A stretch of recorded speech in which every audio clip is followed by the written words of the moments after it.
In this video, we're going to take a look at the difference quotient for a function f. So let's start by defining that expression. Difference quotient is f of x plus h minus f of x over h. So we can see some definite function notation in here, the f of x plus h, the f of x. And so for our purposes, what this is going to do for us is it's just a great example of working with functions. It's going to make sure that we're more comfortable working with functions. However, this is a very important expression.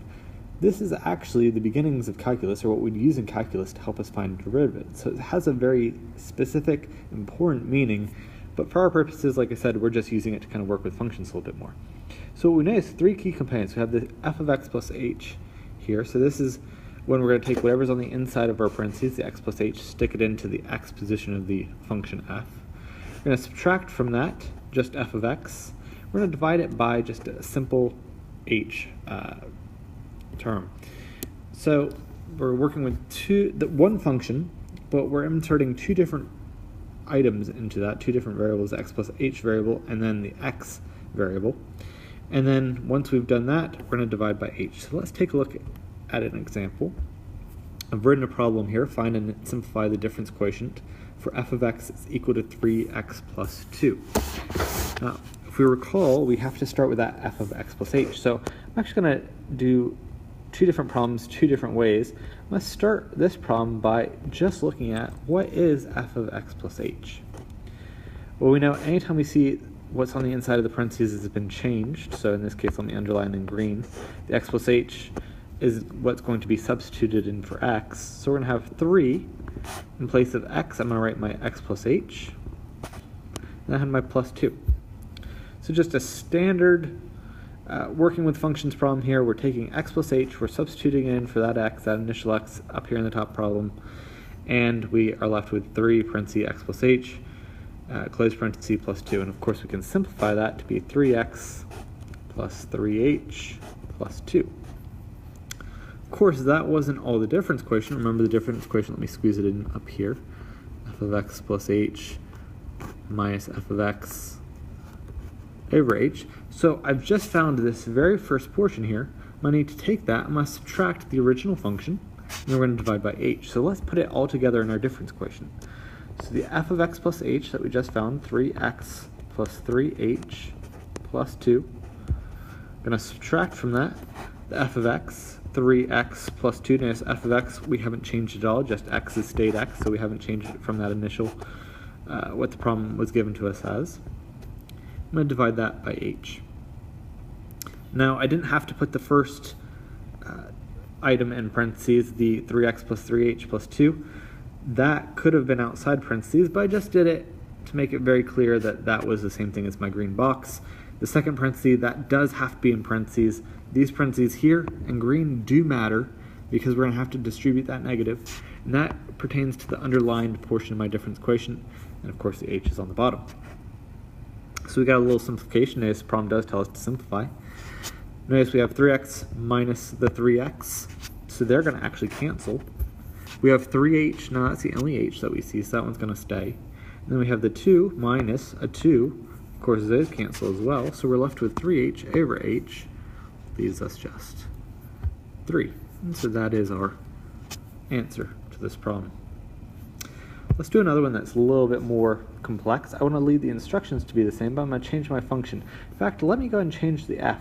We are comfortable working with functions where they're not always labeled f, so we could see it labeled g of x. And let's take it to be 5x squared plus x minus 1. So we've moved from linear to quadratic. This is a quadratic function. But we're going to do it in the same way. We're going to try and put together f of x plus h, in this case it's g, but g of x plus h minus g of x over h. And I told you there's two different ways to do it, not really two different ways, but last problem I kind of broke it up into multiple steps. This one I might just do the whole difference in one. So I'm going to start by taking g of x plus h. Everywhere I see an x, I'm going to substitute in x plus h.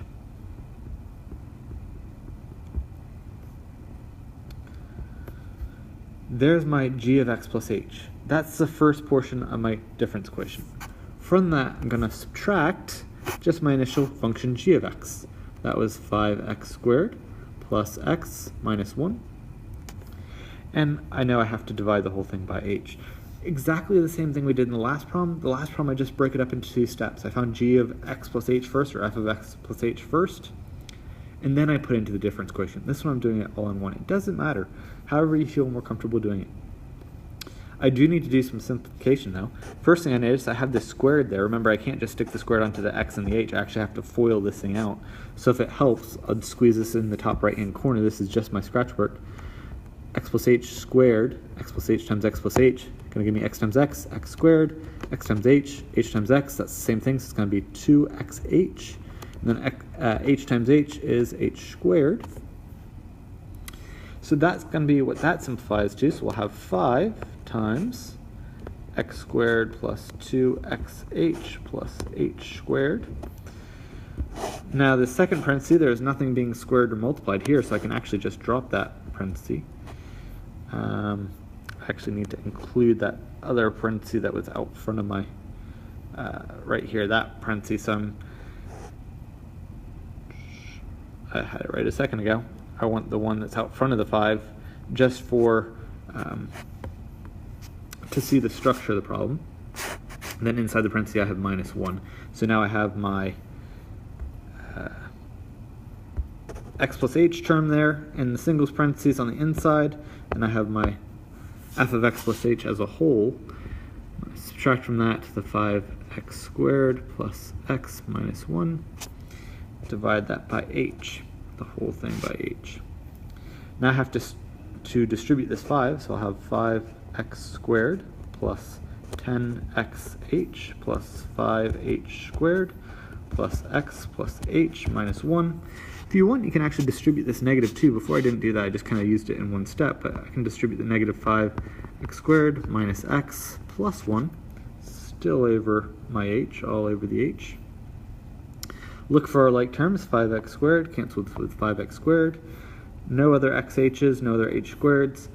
X and the negative x cancel, the negative 1 and the positive 1 cancel, so I'm left with, squeeze it in down here at the bottom corner, 10xh plus 5h squared plus h. Those were the terms that existed from before. All over h. And when I simplify that, the h's cancel, and so we're going to have 10x plus 5h. And notice here when that h cancels with the denominator h, we do have a 1 left over. We started with 1, 2, 3 terms. We have to have 1, 2, 3 terms left at the end of it. So this is my final answer. There's my answer to the difference quotient. Notice on both of these problems, we're able to do a lot of cancelization. So in this step right here by the arrow, we cancel the 5x's, the 5x squared, the x terms, and the h, the 1, so that only h terms survive. Notice all 3 green things have h's in them. I won't say that's a guarantee, but whenever we have polynomial expressions, we should expect only the h terms to survive, so that in the next step we can cancel that denominator h, like we did in the bottom line here. I cannot guarantee it for every type of function, but polynomial functions work out very nicely to where we see this. If you have any questions, please let me know.